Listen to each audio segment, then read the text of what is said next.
Hey guys, what is up? Super K-Man Rocks here, and I'm here for my LPL round number 4 overview and analysis video. We are finally here, the top 4 in the LPL, at least in the summer playoffs, and I think a lot of people would consider this the 4 best teams in the LPL at the current moment. They're the top 4 seeds, they ended up making it here, and while both series in round 3 were very, very fun, I think this is really where things start to pick up. Now, of course, format has changed a little bit. Now that we've hit round 4, that means double elimination has officially started. So all of these teams have gained an extra life by making it to this point. Of course, top 2 seeds already gained that naturally, but seeds 3 and 4 were not guaranteed to be getting double elimination. They ended up winning their series and getting there anyways. So 2 really, really intriguing series, but these are some of the best teams in the world, so I'm excited to cover them in a best of 5 here. But let me know if you guys are excited as well down in the comments section below. What series were you more looking forward to, and did either series shock you in terms of outcome or in terms of closeness? Would love to know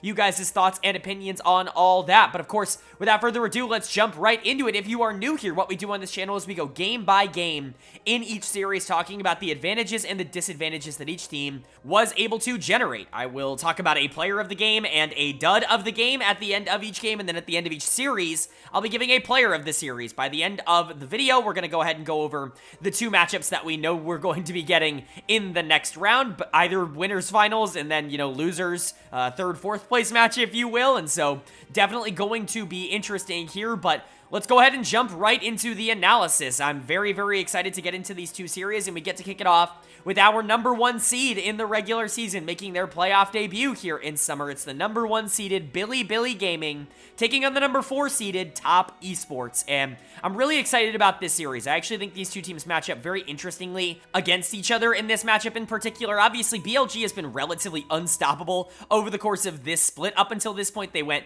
15-1 in terms of their series score in the regular season, which should show you just how dominant they were. Basically, everything that could have gone right for this team has gone right. Everything they could have hoped for in terms of June coming in and really being able to step up on his first team that actually had winning threats. Yagao being able to repeat his performance from 2022. Elkin On becoming one of the best bot lanes in the league, and Bin continuing to be probably the best top laner in the world. Like, everything that could have gone right for this team has gone right this year, and they are a big threat because of it. But Top Esports is not a complete pushover. In my opinion, they have the MVP this split in Jackie Love. I think he was the most valuable player towards his team's success, and he's been really, really good for Top Esports. Wasn't quite as influential in their first series, but Jackie Love's been a very big playoff performer in the past. I expect him to be able to step up here. Tion has also been really fantastic, but when you're looking at the series that got them here over EDG, it was Rookie that really stepped up and was kind of the player of the series there. And so if those 3 guys are, locked and loaded and ready to roll, that's going to be a very difficult trio to beat. Mark is a more than serviceable player. I think he's a lot better than people give him credit for. And while Wayward does have his struggles, and certainly, you could see that as a mismatch in favor of BLG in this matchup, Wayward is pretty good at not losing crazy hard. And so, at least in the LPL, obviously he's had his struggles internationally, but I could see definitely a world in which Jackie Love, Tion, and Rookie really step up and are just kind of, the best players in the series, but I could also see a world in which BLG are just the more consistent team. Obviously, I ended up predicting BLG in this one. I just think that they're too unstoppable at the current moment outside of JD Gaming to really struggle with Top Esports all that much. But again, Top Esports may have some of the players that can step up and be some of the best in the entire series. So gonna be a fun one either way, but without further ado, let's go ahead and jump into it. Of course, if we're gonna go game by game, we gotta start with game number 1, and the winner of game number 1 was Bilibili Gaming. They are able to take the first game of this series. They're able to jump out to a really dominant 1-0 win. I mean, this is unbelievable. This was not a close game, really, at all. BLG basically got everything they wanted. They got a stable and safe bot side with the Ezreal that also included something that On could be super proactive and roam around the map with, and then a ton of pressure on the top side of the map. The Renekton Nidalee is obviously a very famous, top jungle duo in terms of, all the teams in the world basically just being able to be paired up together, but these 2 players in particular are probably the best Renekton Nidalee duo in the world. June's Nidalee is famous at this point. It's been famous for a long time, even before he joined Bilibili, and Bin can just play anything, and especially something that's going to be super lane dominant like the Renekton. They were able to create so much pressure in the early game, and Yagao, I think, did a great job of that as well. But player of the game for me is actually going to go to On in the support position. What a game coming in from him on the Rel. Now, obviously, it's not entirely surprising. In my opinion, opinion, he was the best player on this team in the regular season. Him and Bin, I think, definitely duked that title out over the course of the regular season, but On was spectacular, was the best support in the LPL in my eyes, and that's a tough crown to end up taking because Missing was also really good, but the development of On as a player, I think, is really what is unlocked, I would say, BLG, and especially their mid-games. His aggressiveness, I think, just does so much for this roster. He was moving around the map a lot. Him and Nico as a duo were actually really difficult to deal with because if Nico ended up going in, you could layer that CC with the Rel, and you have plenty of damage on this team. Whether it be from the Ezreal or from the Renekton and Nidalee, you're going to be able to make a play somewhere so long as those two have, like, the infinite lockdown cycle end up going, and they dominated the early game so hard that by the time they hit the mid-game, it was just completely over. Like, there was no recovering this game for Top Esports. BLG ended up getting Baron and closing it off relatively efficiently, but On was definitely the standout player in my eyes. But you do have to give a big shout out to Yagao in that same vein. I thought he had a really good game. Again, someone who was just everywhere on the map trying to make a ton of different plays. He played alongside June really well in that same vein. I think those two have developed a much nicer chemistry than anything they had at the beginning of the year where they were actually struggling in that regard. But this really was On and Yagao, in my opinion, really creating a lot, and then June really following up on it with his Nidalee dealing a surprising amount of damage, but just in general being a nice facilitator for the team. BLG just won basically across the board. Just because I'm not talking about Bin and Elka as much doesn't mean that they weren't also really, really good. It was just, you know, everybody on the team dominated. This was a 22-minute win for a reason. You don't get a 22-minute win in game one of the playoffs against a good Top Esports team without being really good across the board. That's just how it ends up being. So, dominant game from BLG and a miserable first game from Top Esports. I think they really wanted to try and generate some momentum, at least at the start of this series. It did not work in this game, though. And I would definitely be frustrated if I was them because, man, like, you didn't even really get a chance to try. Again, we're going back to that Azir-Xayah combo that really has not worked out basically at any point throughout the playoffs. A lot of teams have tried this duo in terms of, you know, Xayah gives you a little bit of pressure in the early laning phase, but you couldn't capitalize on that because you're going into Ezreal, and then Azir is supposed to kind of stabilize? What am I talking about? Stabilize your back end of the game because of just how consistent he can be in team fights, especially when you're adding something like a Jax set up in the Nautilus. And it's not like Xayah is bad towards the back half of the game either, but what often ends up happening is that the mid game struggles so much for these teams that they don't really ever get to the late game, and they struggle a lot to be able to apply any sort of pressure on the map, and I think that's exactly what happened. BLG had full pressure throughout the entirety of the game, basically from minute 4, minute 5 onwards. Nidalee ran the map, and Rel and Nico were right there with her, and so there really wasn't a lot Top Esports was going to be able to do. Dud of the game could go to basically anybody. I considered Tion, I considered Rookie, but I'm going to give it to Jackie Love in the bot lane. He was just completely useless this game. Playing Xayah going into Ezreal, you're not going to be able to generate a huge lead in the 2v2. You're just never going to be in a position to ever punish Elk, especially if On's going to be moving around the map, and so there's really not a lot you can do, and so Jackie Love ended up being completely irrelevant. I think he did the least amount of damage of any of the carry players in the game, which is really not all that good. I think he had the lowest KP percentage of anybody in the game, 1-5-0. Should show that, just like zero impact on the game, and it matches on tape, right? Like, you just never saw Jackie Love unless he was going down immediately in a team fight, and so just an unfortunate game overall, but Tion got completely out-jungled. Really not a good performance from him. Rookie got completely out-pressured. This is the problem with Azir, is that if you go into someone who is going to be, you know, proactive at being able to shove and roam and move around the map, there really isn't a lot that Azir can do to be able to keep up with that.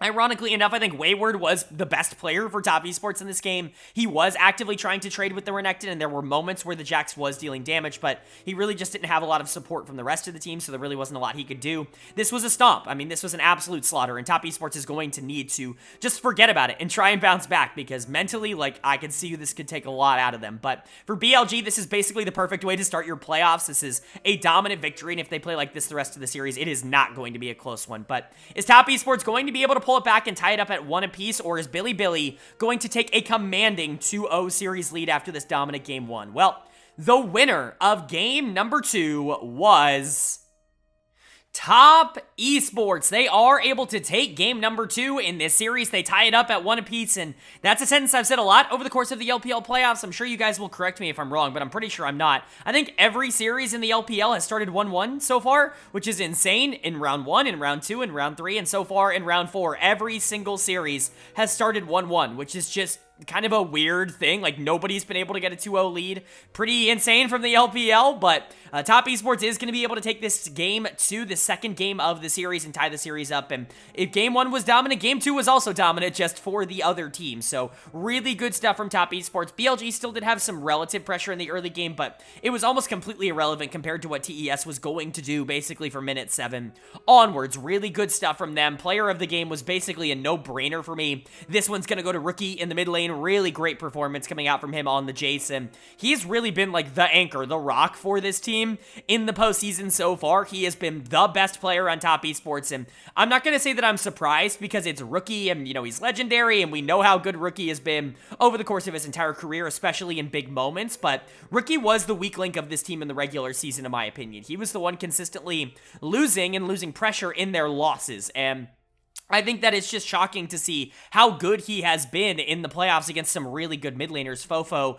obviously, I know people kind of disrespect a lot, but he's still a more than competent mid laner, especially in lane. And then Yagao, who people don't disrespect anymore because you can't. He's too good. And Rookie's been really, really good in a couple of these games in both of the series. So really awesome stuff from him. If he's going to be able to keep that up and legitimately be like the best player on this team, like they have enough talent around him to really, really push him forward. This could be a top 3, top 2 team in the LPL if things go completely right, you know, for Rookie and for the rest of this team, like they did in this game, because it wasn't just Rookie. Everybody else played well. Tian was awesome on the Sejuani. He's probably going to go a little bit underrated for this performance because of just how much damage the Jace was doing throughout this game, but Tian was setting up everything in this game. Just a fantastic jungle performance, so much better than game number 1. Tian still has a lot of these games in him. He had way more of these games than people give him credit for in the regular season, and I think he did it again here. Jun is certainly not someone who is consistently out-jungled in the early game, especially on a champion like Lee Sin that loves to gain pressure in the early game. Now, Lee Sin is rather weak at the current moment, in my opinion, and so Sejuani being able to outpath him and just be able to outpressure him, it's not entirely surprising from a champion matchup,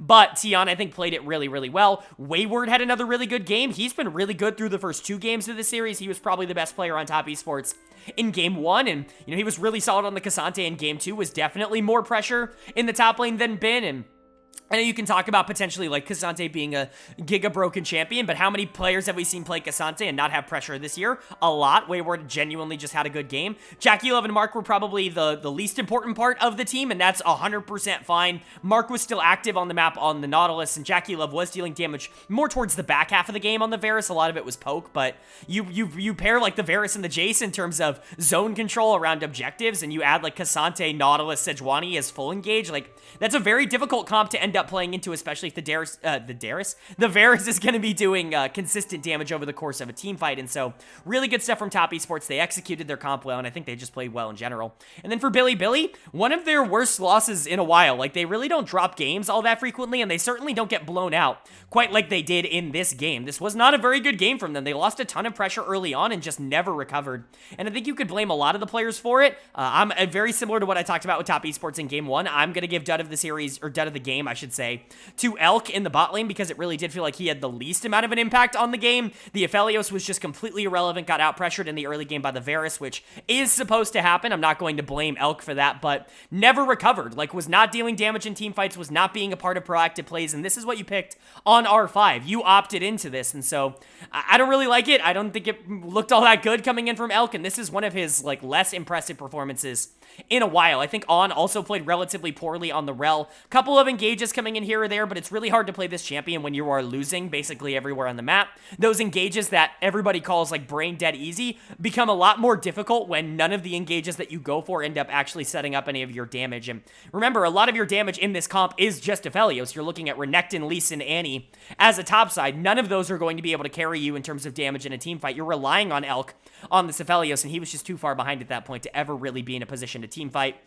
Yagao and Jun were active in trying to make plays, like they were moving around the map, at least trying, and I think they were the best part of Bilibili in this game, but it just was never going to be enough to push this team over the top with the gold deficit they were at. Bin was not nearly as impactful as Wayward in the top lane, and like I said, bot lane I think also lost relatively hard, and Tian and Rookie, you know, for as good as Jun and Yagao were, Tian and Rookie were miles better, and so they basically just were worse across the board in this game, and that's kind of shocking. Bilibili hasn't necessarily had a game like that in a while, and so it's just one game. You don't want want to freak out, but Top Esports definitely showing that they came to play, that they're not just going to, fold over and die and fall in this series without a fight. They are going to actively play Bilibili hard, and this team could still be one of the better teams in the LPL. But Game 3 is going to be very, very big for both of these teams. Being able to establish that momentum, putting yourself in a position where you only have to win one of the final 2 games instead of both of the final 2 games is obviously crazy important. So very, very big game coming up, and who is going to be able to take it? Well, the winner of game number 3 was Bilibili Gaming. They are able to take the 3rd game in this series. They're able to regain control with that 2-1 series lead, and this is the BLG I think we all wanted to see. Not quite as dominant as game number 1 in this series, but still a really nice win, and the players that we wanted to see step up absolutely did. In game 1, it felt like everybody was working. In game 2, honestly, I was kind of shocked with how little worked for BLG, and so in game 3, this felt much more like a pretty traditional BLG performance in the regular season, where it's not quite the fastest, dominating game of all time, but they exercise control throughout basically the entirety of the game. They have this massive gold lead that just ends up ballooning out of control, and they're really clinical in terms of team fighting towards the back half of the game. Just really good stuff coming in from BLG. Player of the game for me is going to go to Bin in the top lane. Really excited to see this. Honestly, Wayward had been playing really well up until this point this series, and so I was kind of like, oh, I don't know, man. Is Bin, just gonna struggle against Wayward for this series, or are things gonna turn around? I was genuinely confused with what was going on, but this is much more, I think, of what we expected. Bin absolutely coming out on top, and the 1v1 being able to translate a lot of that pressure, not only to team fights, but to map pressure and split pushing it, and being able to create this giant center of the map that somebody has to respond to, because Wayward simply cannot handle him by this point in the game. And so really good stuff from Bin. I just want to see him be the best top laner in the world every single game. That's what I want to see. He really has been that over the course of 2023 up until this point, in my opinion. I know some people are going to be really high on Keen or 369 or a couple of those other players, but for me, Bin has just been the guy for BLG, and I think it's been really, really fun to watch. Of course, he wasn't the only one to play well. I thought Elk had a really good performance, easily his best of the series up until this point. It felt like he dominated that early laning phase. They go for the Tristana early pick on red side, which you might think oh, okay, that's going to be going to Rookie in the mid lane to try and punish that Azir who gets picked on B3, but they end up actually going R5 Akali and moving that Tristana down into the bot lane. I don't hate this idea. I would like it a little bit more if it was something other than Akali, which I just don't think is particularly good in this meta, but Rookie was actually super active on the map. Elk, however, really punished the Tristana pick in the bot lane. If Tristana does not get that early lead, she's going to be significantly less useful as a champion, and Elk just did a great job of being able to stay consistent throughout the entirety of the game. I think On did a great job of actually shutting down a lot of the damage. Braum is a pick that I think is incredibly strong in the current meta, and I think those two actually did a great job being able to play off of each other and generate that lead. But Elk and Bin, in my opinion, standouts. June had a really good game this time for himself on the Sejuani. Sedge just feels like such a strong pick. I know I'm really high on Sedge as a champion, and in general, I'm usually going to be pretty high on her if she's meta, because I think she just does so many things. I talked about this a lot last year, especially going into the World Championships. Sedge as a champion just gives you so many options because she's good at so many different things, but I think specifically right now, it's being proven that Sedge is probably the best jungler in the game. Maokai's obviously really good. I still think Ivern's in an incredibly strong spot if he, if teams want to go that route, but in terms of consistency, I think Sedge is just really, really good, and June, I think, piloted her really well. Yagao was doing a lot of damage on the Azir, not typically, what they want to go for in the mid lane, but I really liked it in this matchup, and like I said, Elk and On did a great job. So Bin, Elk, definitely the standout members. June also being really, really good, though, for BLG, and them just generally having a much more Bilibili Gaming-like performance here. And then for Top Esports on the other side, I mean, you tried. You had a couple of moments where you were looking relatively good. Again, I want to give a big shout out to Rookie, who just continues to kind of be an anchor for this team. I really do not like Akali in the current meta. I think a lot of the things that make Akali really good, and the ability for her to pick off a lot of champions in the mid to late game, it's not easy for her to do right now. Not only is her damage a little bit lower than it has been in previous seasons, but the meta in general is just so much tankier than it has been in the last year or so, and so her ability to just kind of get onto a backline member and just blow them up is so much harder. Really your only option here to do that is the Azir, because getting onto Xayah is basically impossible, and you're never going to be able to 1v1 the Jax or the Sedge, and Braum's just going to be able to kite you off of the Azir anyways, and so it's actually really difficult for the Akali to play the game here, and I still think Rookie actually played relatively well. Jackie Love was also okay towards the back half, but like I said, the Tristana pick, I think, ended up not working out in the long run. I think that's pretty fair to say. It just didn't end up being what you needed it to be, but topside was the problem here for Top Esports. Dud of the game is going to go to Wayward.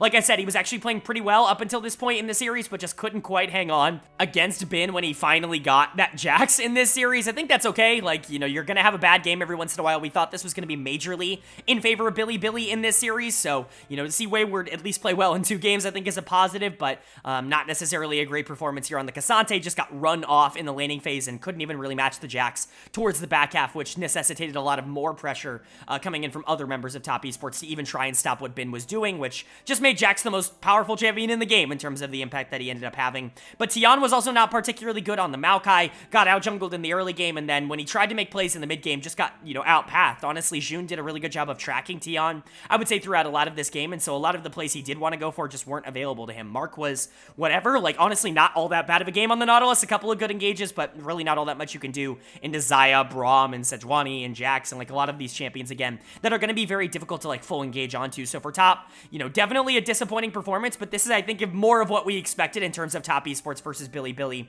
But they got to do it one more time. They got to be able to close out the series, and TES has already shown, I should say, that they are able to take games against Bilibili. Are they going to be able to do it again and push us to a game number 5, or is BLG going to close this out in 4? Well, we'll find out right now, because the winner of game number 4 was Bilibili Gaming. They are able to take the 4th and final game of this series, closing it out with a 3-1 win.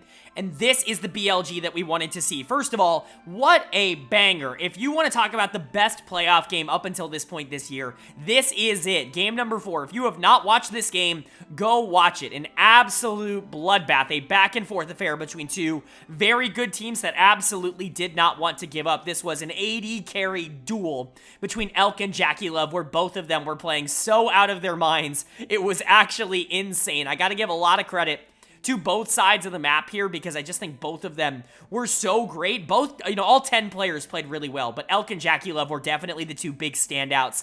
It felt like either team really had a great chance of being able to win, but at the end of the day, BLG is going to be able to come out on top. Their talent is just going to get them through, and they're going to be moving on to winners finals, which is obviously a very big deal, but for championship points, this is about, you know, as expected, I would say, for BLG. They look like one of the 2 best teams in the region. And after going 15-1 in the regular season, like, that should have been a no-brainer for this org. But let's go ahead and talk about this game.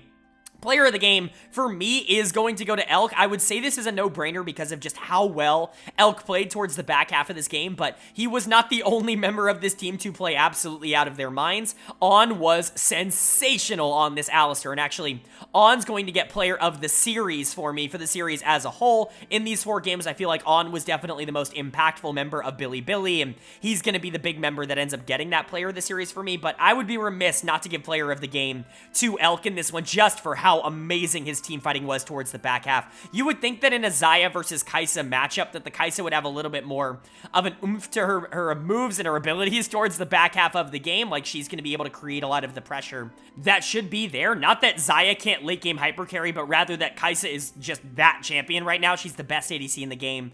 And when you hit that 30-35 minute mark, like, Kai'Sa should be dealing the most damage of anybody in the game at the current moment. But Elk kept up, like, amazingly. Just the positioning and the aggressiveness, just perfect play coming in from the BLG bot lane. On as well, that headbutt onto Rookie that goes into the entirety of the Top Esports team, stunning them all, for Elk to be able to go and get, I believe that was his penta, was actually insane. Like, absurdly good play coming in from On. Just, I mean, these 2 players in the bot lane completely changed the game. You have to play completely differently against them, because one major mistake, or even just allowing them to make one major play, is going to end your series, like they did here for Top Esports. Great stuff from them. Yagao was phenomenal on the Ahri as well. He's the other player that I think you really have to shout out on the side of BLG for this game. His Ahri this was his best game of the series by a large margin, in my opinion. Not that he had been bad at any point up until this point. He was really good on the Nico in game number 1, but this Ahri in game 4 was actually terrific. Those 3 created so much pressure on the map for BLG that it was almost impossible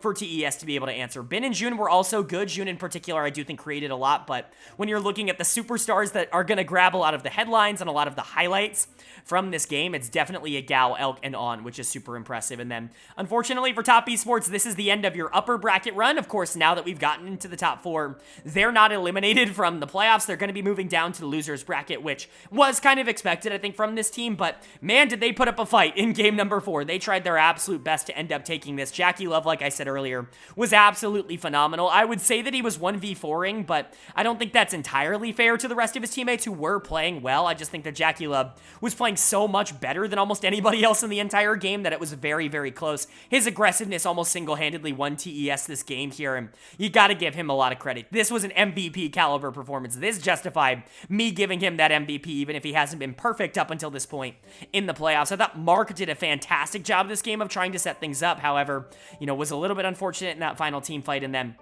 I think the rest of the team also played well. I have to give a dud of the game because that's what I do on this channel. None of them actually deserved it. I think everybody in the team actually played relatively well for most of the game, but I am going to give it to Tion in the jungle on this rel. Just a couple of, if you got a couple of extra engages, like one more, like 3 or 4 man ult, and that's really what it comes down to, is if you got one more, like, gigantic ult coming in from Top Esports rather than the Alistair just completely changing that team fight, then Top Esports might actually just win this game straight up. It really was the difference maker, and that shouldn't be on Tion. Like, not making the perfect play shouldn't be the reason that you end up getting dead of the game, but that really was like the margin of error in this series. Wayward was really good in game number 3, a couple of nice flanks on the Renekton. Rookie was dealing damage, even if he wasn't like a top damage dealer in the entire game. Like, Tion was really good. Like, there were good rel engages, they just weren't great rel engages, and that unfortunately is enough to get him dead of the game. But I do really believe that everybody played well on the side of Top Esports, and this is not a loss that they should be moving into the lower bracket feeling super terrible about. This is a very, very good League of Legends team,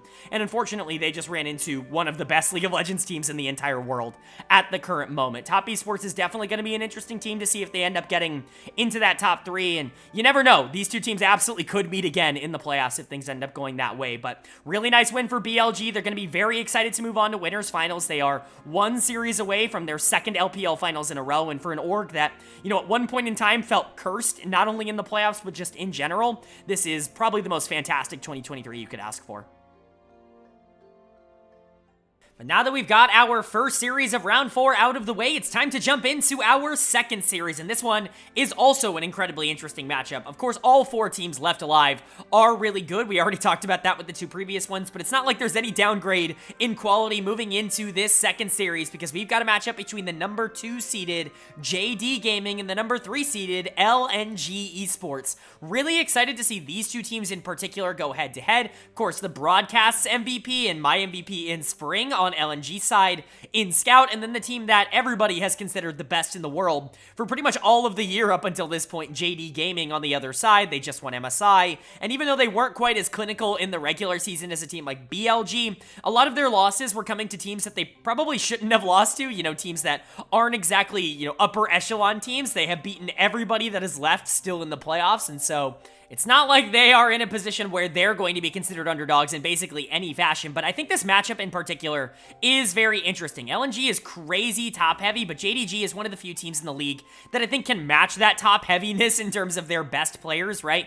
The matchup of Tarzan, Scout, and Gala versus, like, Kanavi, Knight, and Ruler, like, that's insane. Like, that is an insane top 3 versus top 3. That is a World Finals level top 3 on both of these teams, and, I think a big reason why a lot of people are favoring JDG, me included, going into this matchup, is I think that their ancillary pieces, their top and support, 369 and Missing, are just better than Zika and Hang, and I think they're going to be more impactful in this series. Missing in particular has been phenomenal, but like LNG's top end talent is right up there with JD Gaming, and I think you can make an argument that whichever, players start to play better in this series, like if Tarzan, Scout, and Gala are better than Kanavi, Knight, and Ruler, which isn't completely out of the realm of possibility, like LNG might actually have the advantage basically no matter what in that series. And so this actually is a very intriguing matchup on paper. Of course, as you know, if you watched my playoff primer, I did predict JD Gaming to win in this series. I think that they're just better all around and a little bit more complete as a team, but LNG is certainly not a team that you can overlook. And so let's go ahead and find out, of course, going game by game, starting with game number 1. And the winner of game number 1 was LNG Esports, they are able to take the first game of this series, maybe in shocking fashion, just kind of being the better team in this game, being able to execute on some of the things that they drafted a little bit better than what JD Gaming was able to do on the other side, and man, this is a really impressive victory for LNG.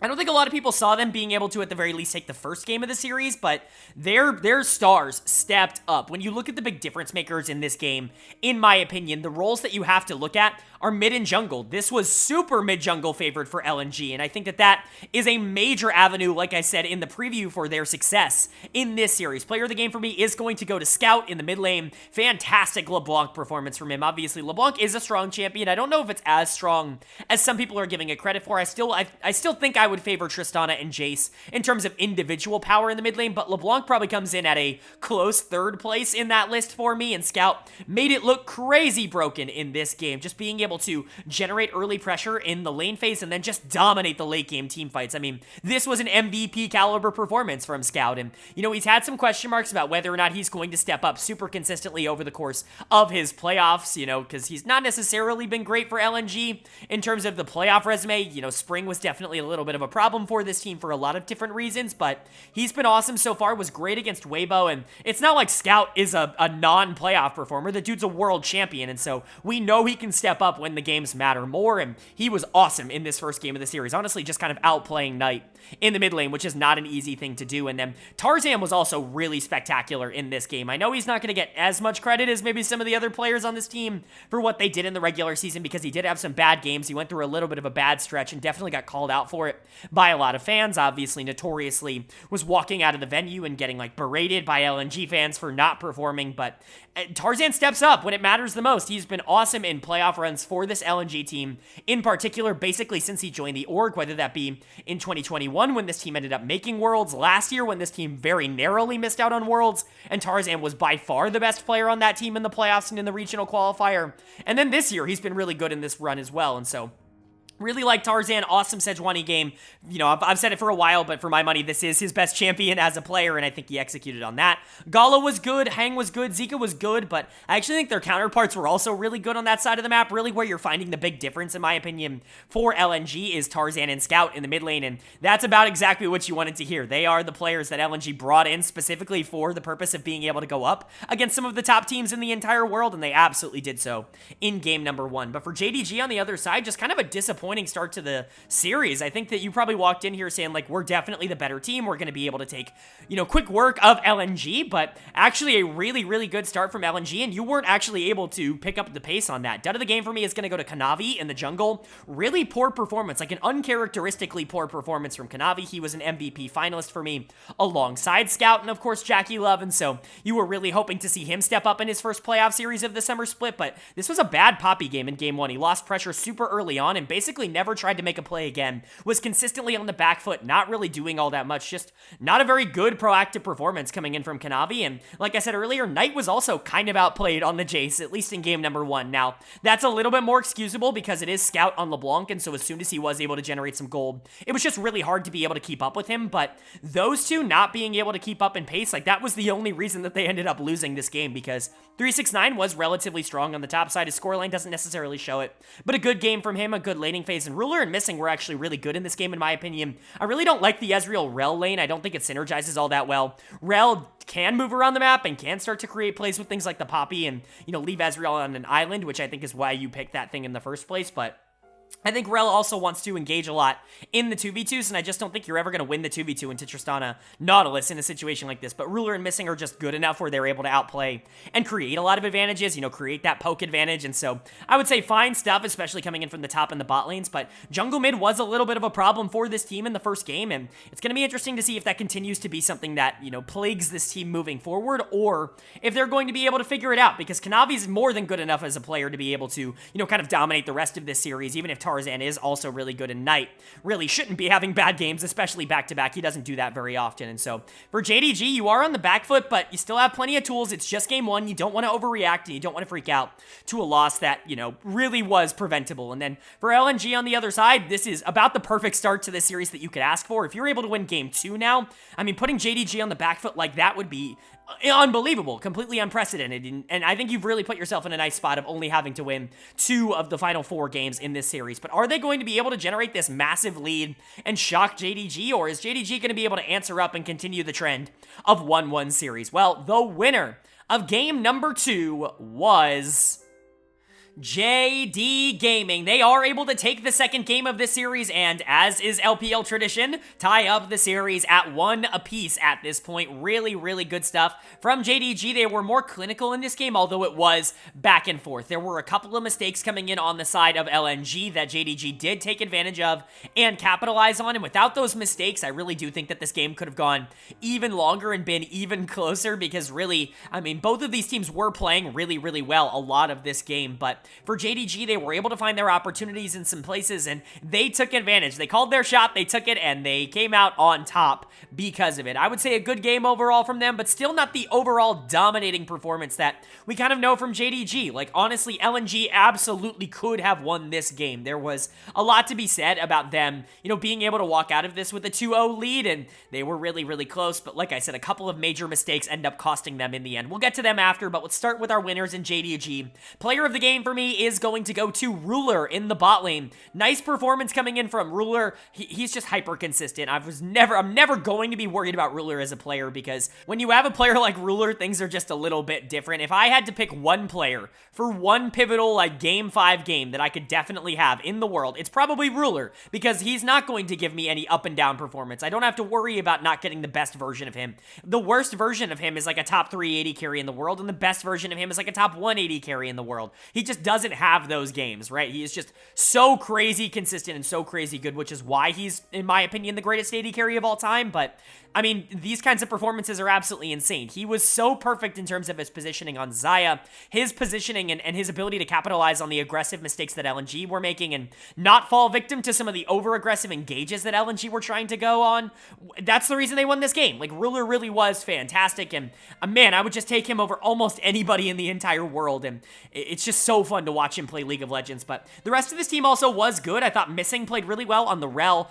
I know people criticize his ability to play this champion. That's kind of been a recurring theme, not only on like English social medias, but I've heard a lot on like Chinese social medias that he does get a lot of flack for his ability to play this champion, and I don't necessarily see it. I still think he's relatively good. Like, I understand that he plays other engagers maybe a little bit better, but I don't think his Rel is awful, and I thought he was good in this game. Knight was pretty solid on the Tristana, was able to generate that early lead, and in general was definitely better than Scout, which we'll get into towards the back half of this game. But 369 was really solid in the top lane, really just kind of neutralizing what the Fiora wanted to do. I actually really like how 369 has played both of the first 2 games of this series, and hopefully he's going to be able to keep that up. He's never going to be the biggest star for JD Gaming. He's never going to be the one that I think a lot of people point to and be like, you single-handedly won the series for this team. But like, his consistency in the top lane and ability to stop basically anybody going into him from taking any sort of advantages and just giving you that consistent teamfight presence towards the back half of games is completely invaluable in my opinion, and he's been really good.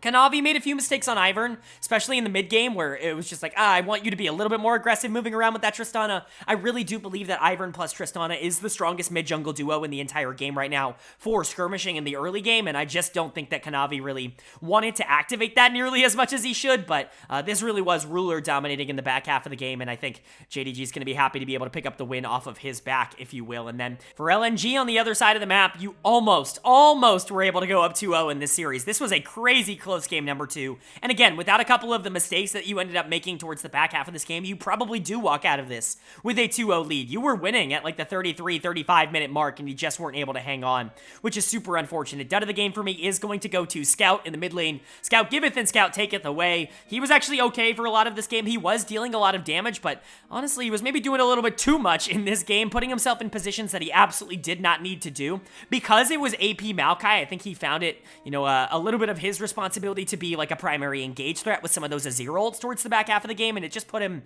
in some awkward positions. He was posturing a little bit too aggressively, and, you know, champions like Tristana and Rel and Xayah, they're going to be able to take advantage of that, and they're going to be able to catch you out. Scout dying a little bit too often in this game is probably what lost LNG the game, and that's definitely unfortunate, because I really do think that they had a shot at being able to win outside of that. Tarzan was good on the Maokai. Still don't think this was a AP Maokai game. Like, I think that was just a mistake in terms of the build, but You know, whatever, if you want to go and try for damage, like, I know people are really starting to get high on that AP Maokai build. I don't necessarily think it's the right time for it, but, you know, it was okay in this game. I think if he was tank, though, this might have gone a little bit better for LNG in the end.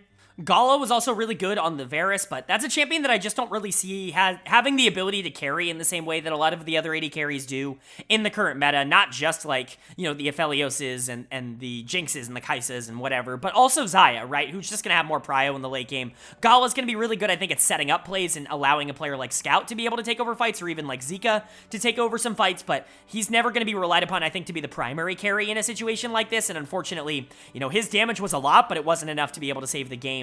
It really was just some over-aggressions coming in from the Azir that ended up costing them a lot. But again, they were so close to being able to 2-0 start this series, which is insane, and would have put them in a crazy good position moving forward. It's going to be interesting to see if they end up, you know, moving forward with a strategy like this. Maybe full AP Maokai is something that I would end up swapping out in terms of how I would play the draft, but man, like, momentum still is kind of in your favor. Like, yes, JDG was able to win this second game, but LNG looks really good, and they've been the better team through the first 2 games across, like, the entirety of them, and so, you know, it's going to be really interesting to see where Game 3 goes. I think it's going to matter a lot, but JDG needs to be able to pick that momentum back up in Game number 3. If you lose Game 3 after having come back in Game number 2 and been, you know, just kind of outplayed in Game number 1, you're going to be in a relatively unfortunate spot in terms of confidence and momentum, and you never really want to be there if you're the top seed in a series. So, very, very big Game number 3, in my opinion, one of the bigger Game 3s that we've had in the playoffs up until this point. Big for both teams, but specifically for JD Gaming. Are they going to be able to take it, or is LNG going to show like, hey, no, we're actually playing really well today, and if we didn't make that mistake in Game 2, this would have been a quick series? Well, we'll find out right now, because the winner of Game number 3 was JD Gaming. They are able to take Game number 3, and the doubts are starting to go a little bit out the window. Games 1 and 2 were actually very close, at least, you know, close in the sense of LNG looking really, really good and definitely holding their own in the first couple of games, but Game 3 was a little bit different. This one was the first game where I really was like, JDG had full control, and they were able to execute on a lot of the things that they are known for doing, which is extending a lot of their control in the mid game and just kind of really, really, you know, blowing the game out of proportion, if you will. Their late game team fighting, though, in this game was actually spectacular. Their ability to play off of each other in the final, like, 10 minutes of this game were really good. You know, some of the best that we've seen from JDG in quite a while. It's usually not the area of the game that they're most, like, dominant in. Not that they're bad in it at all. JDG is not bad at any part of the game, but they usually are able to generate massive leads and then just kind of close the game out because they're incredibly talented. They don't usually have to be like as pinpoint precise as they were in this game, but just really, really good stuff coming in from JDG. Player of the game for me, though, is going to go to 369 in the top lane. I've been praising him all this series up until this point, and he continues to be a massive factor for JD Gaming. A great Gragas game. We're really not seeing this champion all that much anymore. Feels like people have just kind of moved on from him and moved into other, not only AP top laners, but like other setup top laners, with Renekton getting so popular in the current meta. You know, even tanks like Ornn and Sion are still a little bit prioritized above him. Jax and Fiora are definitely still prioritized above him, and even then like the Gwen, the Rumble being popular, Kennen we've seen in this series. They're just other options at the moment that people are going to other than Gragas, and so to see 369 really like impressing on this champion, I think is definitely a positive overall, and he's always been very good at Gragas. It's really nice to see him be able to continue to bring it out and continue to make a massive impact in these team fights, being able to set up so much for the rest of the team. I think a lot of people are going to want to give this one to Missing in the support position, and that I also understand. The Milio was actually really, really, really good this game. And again, I feel like I say this every single time we get a pick like Milio, or basically any of the enchanters continuing to come out in this current meta. I get it, man. Like, supports really want to play engagers, and enchanters are boring, and they don't want to do it. But, like, ego aside, enchanters are still really good. Like, I don't understand why we've completely moved away from playing them. It's basically engagers every single game now, and I just don't think that that is, like, optimal in almost any way, shape, or form. I feel like enchanters still are incredibly strong, and we see that basically every single time they're pulled out. As soon as the Milio comes out, it's immediately the strongest support in the game, and yet we continuously see it fall through pick and ban for a bunch of teams, and I don't know, man. Maybe, like, again, I don't know if it's an ego thing. It definitely feels like an ego thing, but Missing was really good. Ruler was solid, and he team fought really well on the Aphelios towards the back half of the game. We'll talk about the Tristana in a bit. I think it loses a lot of its power when it's flexed into the bot lane in a region like this that really does need to take over the game early, but Kanavi and Knight, I think, were significantly more clinical in this game. This was probably the first game in the series where I was like, Kanavi and Knight were definitely better than their counterparts. Obviously, Scout definitely making some mistakes towards the back half of game 2, but still, I think, you know, Knight wasn't exactly lighting the world on fire, and Kanavi hasn't either. I think this was easily both of their best games in this series up until this point. So, nice win for JDG, and a frustrating loss for LNG, for sure. If I was them, I would definitely be a little bit frustrated with, you know, having so much momentum and just not being able to get it done. But honestly, I kind of hate this draft. I really don't like the idea behind what you want to do with LNG here. You're really trying to find picks. You're trying to find skirmishes, especially in the early to mid game with the Lee Sin and with the Annie moving around the map, and then Tristana, you know, trying to power spike around objectives early and just snowball the game out of control. I do like the idea behind that, but you're lacking so much damage if it doesn't go right. And JD Gaming played relatively safe in the early game. They weren't trying to give over crazy advantages. They weren't trying to give LNG exactly what they needed. And so by the time we hit that 17-18 minute mark and LNG didn't have this gigantic lead, JDG's comp is just so much better because you've got setup, you know, permanent setup basically with the Rel and the Gragas and even the Milio to an extent, and then damage coming out in like the super hyper carry in Aphelios, and then Jace is still going to hurt. And so really did not like the idea behind what LNG was doing here. Again, I think Lee Sin is just really weak, and I think Tristana in the bot lane is just too volatile because, again, if you don't win early, you're just not relevant in the same way that someone like Xayah is. In the back half, yes, Kai'Sa and Xayah were both banned out this game, but I would honestly prefer another hyper carry for this team because I really do think you need some insurance policy if you hit that late game, and that's exactly what happened. You hit that late game and you weren't able to take it over. Dud of the game for me is going to go to Gala, but I think you could reasonably give this to Tarzan as well on the Lee Sin. Again, the two picks that I don't like the most, I think, were the two that were the most inactive and kind of cost LNG in this game. I think the Tristana ended up not being anything in this game. Like, yes, we saw some moments where she was aggressive in the early game and was able to generate at least a little bit of a lead, but again, not nearly enough damage towards the back half of the game if you weren't able to snowball, and so she just wasn't able to actually team fight and keep up with JDG even from a rather neutral position. And then same thing for Lee Sin. If you're going into something like Rel, you simply have to be willing to skirmish all the time in the early game. You have to be able to try to get the game out of control because Rel just offers so much more over the back half of the game, and so you're sitting in a position where if the Lee Sin's not able to generate this 3k gold lead at 15 minutes, then he's really not going to be all that useful in the end anyways, and so I don't really like either of how those two played, but I think a lot of it does come down to poor draft decisions, in my opinion, that really held this team back. Zika was actually pretty okay in the top lane on Jax, was dealing damage. Scout was on a facilitator in the Annie in the mid lane and had no one to facilitate because look at this comp, you're only setting up Tristana. And then, you know, Hang tried his best on the Nautilus, but like, again, you know, engaging onto a team that doesn't really care all that much is a little bit difficult, and also, you're the main form of engage on this team outside of like an errant Lee Sin kick or an Annie flank or Jax flank or something like that. And so Milio can just kind of cleanse all your CC, and then all of a sudden nothing really happens anymore. And this is a really bad matchup, I would say, for LNG overall. Great draft by JD Gaming, pulling out some of the things that I think are underutilized in the meta, but this gives momentum firmly back in favor of JDG. They are now only one game away from moving on to that winners finals, and they're in the position I think we all thought they would be in at the beginning of the series. Took them a little bit longer to get there, but I think this is all where we thought they would end up. But is LNG going to be able to keep this series alive and push us to a game 5? Or is JDG going to close it out in Game 4 and say, we were the better team all along, actually? Well, the winner of Game number 4 was LNG. They are able to take that 4th game. They're tying up the series at 2 apiece, and we are moving to a game number 5 in this series. And that's exciting because I really do think this series has been really fun to watch up until this point. We've talked about LNG kind of being a lot better, I think, and more competitive in this series than maybe I was going to give them credit for moving into it. I thought that JDG really was just going to be the better team by a lot in this series, but no, so far, actually, LNG has looked really good. We talked about Game 3 being the first game that was really in JDG's favor. Well, LNG bounces right back with a game of their own that is very much in their favor. Really nice stuff from them in game number 4. This was just a nice, you know, really clean win coming in from LNG, quite frankly. I like the draft a lot better. You have a lot more options, not only in the early, but also in the late game. Again, you know, sometimes I struggle with the Azir-Xayah kind of carry duo. I think that it can be a little bit of a problem if you're not able to generate some pressure into that Xayah matchup early, but actually, it was really good in this game, and both of the players, I think, were good enough to be able to pull it off in a way that I just don't think a lot of other teams have been able to do as successfully, but Player of the game for me for LNG is going to go to Scout in the mid lane. When this team wins, it's almost always because Scout just like dominates his matchup and is able to deal so much damage over the course of the mid and late game that the games close out relatively quickly. He's so consistent from ahead. I think you can make an argument that like from an advantageous position, Scout might be the best mid laner in the world, right? He just is so good at being able to push his advantages and push his leads into a position where the game is over super quickly, which is why he's able to generate so many of those player of the games and so many highlight, moments and so many really good performances, is because if you give him an inch, he's going to take 8,000 miles, right? Like he's going to end the game. And so really, really good stuff from Scout. Like him on the Azir. I know it wasn't exactly all that good in the beginning part of this series, but that's because I think the team failed to play around the fact that Azir is going to need some assistance in the mid game. And so, I like the idea of making sure that everywhere else is strong and then using Scout to be able to just like push that advantage into the next stratosphere. I think they did that really well. Also, big shout out to Tarzan. He,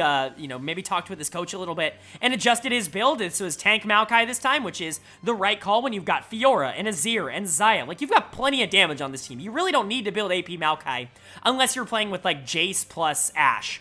Not even Jace plus Ashe. Like, Jace plus any AD carry, I could see a world in which, like, AP Maokai might be the priority option, especially if you've got something like a Jax or a Fiora or Renekton on the top side. If you're really worried about that AP damage just not being enough on your side of the field, I get it. Like, AP Maokai makes sense there. But when you've got an Azir in the mid lane, like, you should never build AP Maokai. I just don't think it's ever going to be the right circumstance. Tarzan built full tank, and he was able to be a primary engage threat in this game. He shut down that jungle Nico incredibly hard on the other side of the map. The Tristana really didn't have all that much pressure because of how well Tarzan played in the early game. Just some things to point out. A good series, or a good game, I should say, from Tarzan, and he's been good in this series, basically in every game outside of that AP Maokai game. And then Gala and Hang continue to be really good. Ruler and Missing have been solid, but we'll talk about them in a second. This is easily their worst game of the series, but Gala and Hang were really fantastic. Hang with a lot of good Nautilus hooks, but man, Gala's so consistent at dealing damage on this champion. Like, he keeps himself safe, he positions well, the damage output from Xayah in the back half of the game was massive. I mean, he plays it like a hyper carry, and yes, Xayah can be a hyper carry, but I don't think that's necessarily been her role at the pro level in recent years. Like, it's mostly been as a counter to the hyper carries because she is so good late game, but does have quite a bit of early pressure, so I really like how Gala played it here. Zika was fine on the top side. On this, Fiora was definitely the better of the two, although we'll talk about 369. He continues to be the best player on JDG in this series, but really, really good game overall from LNG, and they've earned this push to game number 5. And then for JDG on the other side, not what you want to see. Again, it's similar culprits to what have kind of been the problem for them over the course of this series. Kanavi and Knight not playing all that well. Knight was completely irrelevant on this Tristana in the mid lane. This pick in general has just not been all that strong this series, whether it's been Knight in this game or Gala in a couple of the other games. Tristana has just not looked all that good in this series, which is very weird because I think it's looked so good in basically every other series and every other game that it's been played in that I'm surprised to see it be so inactive. But Kanavi pulling out the Nico jungle, that was not necessarily working out. Kanavi's actually had a very quietly poor series in their losses especially, and even in game 2, he's had a couple of major problems that have led to this team losing a lot of pressure in the early game, and that's pretty atypical of Kanavi. The early game has kind of been his forte for basically his entire career, so to see some mistakes, it's definitely frustrating, but he was still, like, being active on the map at the very least. My dud of the game is going to go to Missing in the support position. This was a very poor Rel game, and this is, I think, where a lot of the conversation about Missing's Rel, is probably going to stem around. I've seen people say that he plays this champion poorly. This game is an example of what happens when you have to play Rel from behind, which I think is significantly harder than playing Rel from ahead. I honestly think Rel, at the moment, is just kind of an upgraded version of what, like, Leona is in the meta a lot of the time, where if you're able to generate those early leads,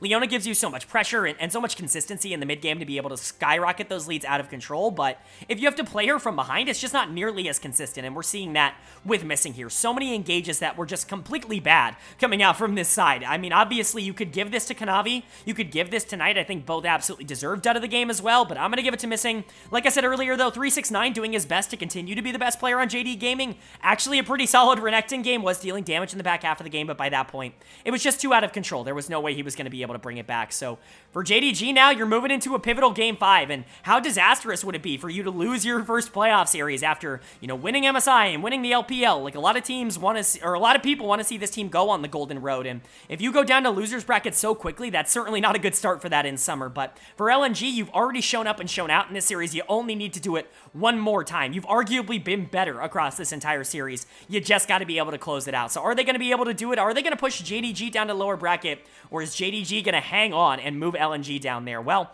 the winner of game number 5 was JD Gaming, they are able to take game number 5. They close out this series with a win, and man, this was a lot closer than I think a lot of people expected it to be. Not because LNG is a bad team, but rather, I think people, including myself, just hold JDG in such high regard that I didn't think they were going to run into a lot of trouble with anyone not named Bilibili Gaming in the playoffs. But this was a crazy close series that LNG actually had a couple of opportunities to be able to walk out with a win. They're kicking themselves, I think, for the game to kind of, I don't want to say collapse because that makes it seem like a bigger deal than it was, but like they had the lead in game number 2 and they probably should have walked out of that with a win. They weren't able to do that, and now they're sitting here, unfortunately, moving down to the lower bracket. But let's talk about JD Gaming first and foremost, who is now moving on to winners finals to face their arch nemesis. And they did so in a way that, you know, of course they won this way. Of course, Knight has his best game of the series when it matters the most on this Ahri. He's easily player of the game, a phenomenal performance coming out from him. He's almost single-handedly changed a lot of fights in this game, not only with the damage that he was putting out, which he led his entire team in damage. Being able to outdamage a Sivir as an Ahri is not an easy job, but he certainly did it in this game. And then, you know, those charms are just so unbelievable. When Knight is, like, on and absolutely, like, playing his best games, like, he's unstoppable as a mid laner, and we saw that here in Game 5. Just an utterly fantastic performance from him, and he had been very cold, very quiet up until this point this series, but I don't want to say he single-handedly won them the game here in Game number 5, but he certainly was the most important piece on this team that ended up winning the game in Game number 5, which is massive for him. Kanavi was also pretty good. People are really, really critical of Kanavi's performance in this series, and I can understand why. In their 2 losses, he was pretty bad. The Poppy game in Game 1, the Nico game in Game number 4. Even his Game 2 really wasn't all that good. It certainly wasn't the MVP finalist best player on JDG that he was in the regular season, in my opinion, but, you know, he stepped up when it counted. He was really good on the Sejuani across this entire series, and I do think that the Game 5 performance from him was solid. He was definitely the better jungler in this final game of the series, but player of the series for me is actually going to go to 369 in the top lane. I think he was the most consistent player on JDG, and I think they really owe a lot of the success in this series to him, whether it be the Gragas game or multiple of the Renekton games, the Kennen game, you know, the Ornn game. Everything was really good from 369. He was just super consistent across this entire series. The best player on JDG, and that's why he's going to get player of the series. This was another good game going into what is, in my opinion, the best top laner in the game right now in Rumble. I think he's an incredibly strong champion, and so for him to be able to just win early on Renekton and just be able to translate that into success for the JD Gaming side, it's great, but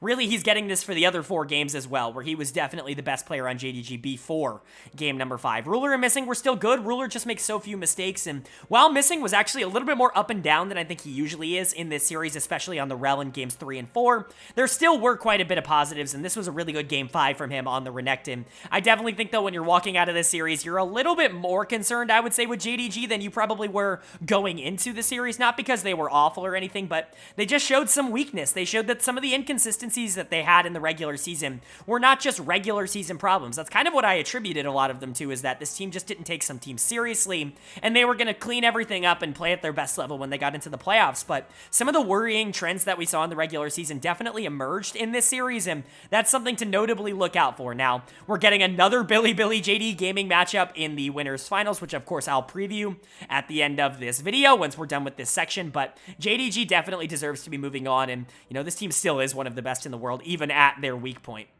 And then for LNG, you tried your absolute best. You really gave it a good shot here, and you came very close, and honestly, you probably should be walking out of this series with the series win because of that game number 2, but unfortunately, you just weren't able to get it done. Dud of the game for me in game number 5 is going to go to Tarzan. The Poppy pick just did not work out, and honestly, Poppy has not looked all that good basically in any game across this split. Like, there have been moments where Poppy's looked solid into comps that are just, like, incredibly Poppy weak, and, you know, I think you can make an argument that JDG is one of those with the Ahri, with the Renekton, with the Rakan, even the Sejuani, right? There are a lot of things that I think Poppy can actually play relatively well into, but Tarzan's pathing was just not nearly as good as Kanavi's in this final game, and while that might have been expected going into the series, I think Tarzan did a fantastic job of being able to outpace and keep up with Kanavi throughout the other 4 games in this series, so definitely something worth noting, but it was everybody on the team. Scout ended up getting Tristana, and while he was the best player on this team in game number 5, it wasn't exactly like a dominating performance. He just was the one that I think was trying to keep them alive. Zika didn't do nearly as much on the Rumble as I think you really needed him to. That was kind of a concern. He's kind of,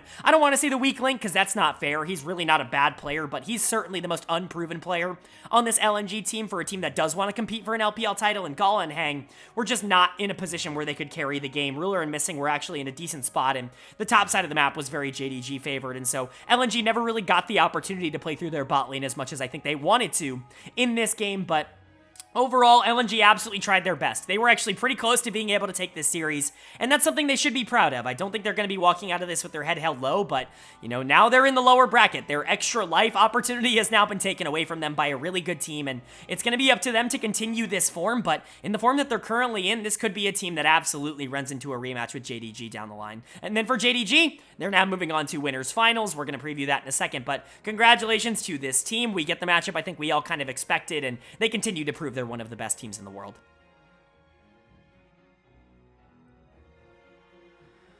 All right, but that is going to do it for my LPL round number 4 overview and analysis section. Do hope you guys enjoyed the coverage of the games, but up on the screen now, you're going to see the updated LPL bracket. After those round 4 games, of course, we've got winners finals, and we've got the 3rd and 4th place match here. Also, I guess round 4, I don't know how it's technically classified between Top Esports and LNG. Let's go ahead and preview those matches. Of course, TES, LNG taking place first. A very intriguing matchup between two teams that I think really do want to be moving on to the 3rd place game. I think, you know, it really could go either way. I think this is one of the more intriguing series, probably the most intriguing series that we have left, in my opinion, in terms of teams just being such good matchups against each other. I think it really depends on who the best player in the series is. This is going to prove who should have won MVP for me, Jackie Love or Scout. If one of those two steps up and is instantly just better, I think that they're going to be able to win that series relatively easily, but I think, you know, both teams are really top-heavy. I'll say it. Both teams are very top-heavy, and their ancillary pieces are a little bit more questionable. So if you get some better performances out of a player like Zika, or if you get a great performance out of a player like Wayward, I think that could really change the outcome of this series going into the other team, and I think that's going to be interesting as well. But if I had to make a prediction, I'm going to predict Top Esports to be the team moving on. I think that they were better moving into this series. Now, LNG played awesome against JD Gaming, and honestly, they really should be walking out of this series with the win, but TES is a team that I really like, and I think they also played well against a Bilibili team that's just incredibly oppressive, and I think BLG played up to their standard, and TES still almost was able to take them down. So I've got TES in that series, but LNG absolutely could win it. It really is a coin flip. And then for BLG JDG, as you guys know, this is a really, really fun series. Yagao versus Knight, it's inevitable, especially in major playoff moments. But for me, I'm going to go with JD Gaming. It's just so hard to overlook the fact that BLG has just not been able to take anything against them all year long. JDG knows how to play against BLG. They know the strategies they like to employ, and they know how to beat them. And I think that that has really come into effect a lot this year. And until proven otherwise, it's just going to be hard for me to say anything else. But I will say BLG's in better form, and so they look like the better team. If they're finally able to overcome their demons, there might be nobody in the world that can stop this Bilibili team. But I'd love to know what you guys think down in the comment section below. Who do you think is going to win both of these series in the upcoming week? And what do you really think of all the 4 teams that are left? Do you think these are the 4 that end up going to Worlds from the LPL, or is EDG or Weibo going to be able to sneak their way in? Anything that you've seen in today's action kind of changing your mind? Would love to know your thoughts, and of course, if you enjoyed the video, leave a like. It really does mean a lot to me. It lets me know you guys are enjoying the content, and it helps get this video out to a lot more people. Of course, if you're new here, hit the subscribe button. We post about all 4 of the major regions, not only the LPL, and with playoffs starting in basically all of them, the LPL already almost finishing up because of the Asian games, but with everything going on right now, and, you know, playoffs starting in basically every region, it's a great time to hit subscribe and hit that bell so you can be notified when those videos go live, because it's comprehensive overviews of everything happening in LoL Esports. This is definitely the place if you want to get your news on that, and I think we do a pretty good job, especially if you enjoyed the video that you had here today. But of course, with all that being said, I hope you all are having a great day. I hope you continue to have a great day, and I will see you all later.